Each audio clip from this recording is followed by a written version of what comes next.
Thanks so much, Alex. And joining us here now is Major General Birckhead, and we have just been being showered with so much information here about all the feelings about the different military branches, what today means.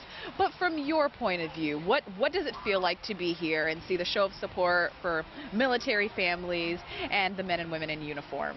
Well, it feels wonderful, and I'm so grateful for Baltimore asking me to be the Grand Marshal today and leading this fabulous parade where we're honoring our men and women, our veterans, those who have served.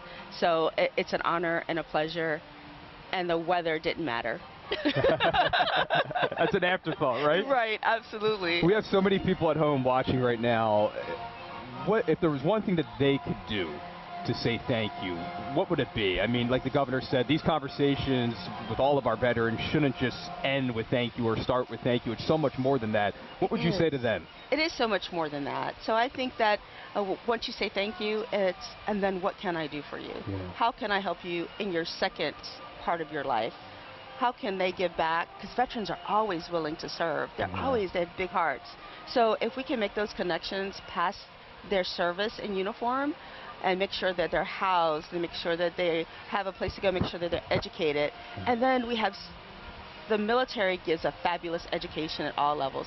How do we put that to use beyond their service in uniform? So those are the things that we should ask our veterans. Where are you going next? What's beyond the uniform? And I think that you'll find them ready to serve. And I think also in a community like Baltimore, where generally the community is very supportive and is there for one another, I think oftentimes when you think about veterans and they come back, the number one thing is they want to feel like they are valued. They want to feel like they can contribute in the community, and oftentimes they don't always feel that way. And so what has been your experience as you've been talking to some veterans, at least today and, you know, leading up to the parade, about how they've been feeling, the state of that? I think that they feel pretty good about where we are. Our Secretary of Veterans Affairs, Secretary Woods, is really engaging the community and looking to add value in how we connect soldiers and veterans.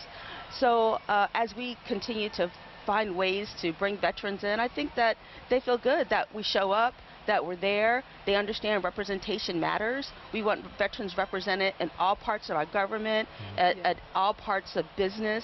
We want them there, and we want them to say, I was a veteran and I served in the Gulf War. I was a veteran and I served in Afghanistan, because it matters. And then what? So I think they're feeling pretty good about where we are. There's a lot of work to do, and I am certainly ready to stand with our veterans to get that work done. Yeah, you say, and then what? A lot of times that's the question that is asked. We talked a little bit earlier about that transition not being easy to go from, you know, serving, trying to come into civilian life, but having somebody like the governor who's been there himself, a veteran himself, and the support that the state is providing, that's huge. And do you feel like that transition has become easier now for many in the state of Maryland? I do. I think it's easier, and I also think that the focus on it, and I'll give you, for example, of current serving members.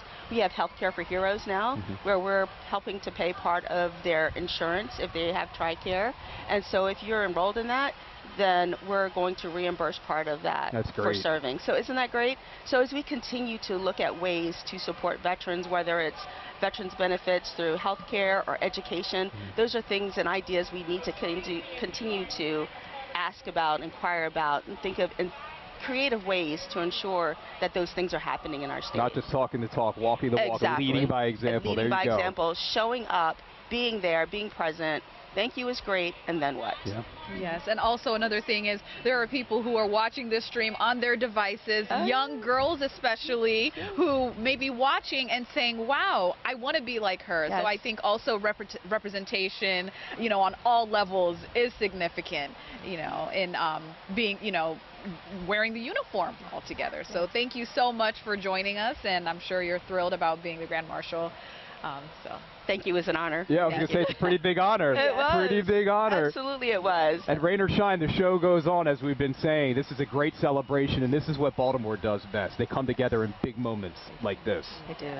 They do. Thank you for having me. Oh, of course, we appreciate your time. All right, let's go back to Alex now. Alex Glaze, live along the parade route. He's been talking to so many different people, hearing their stories, seeing what it means to them.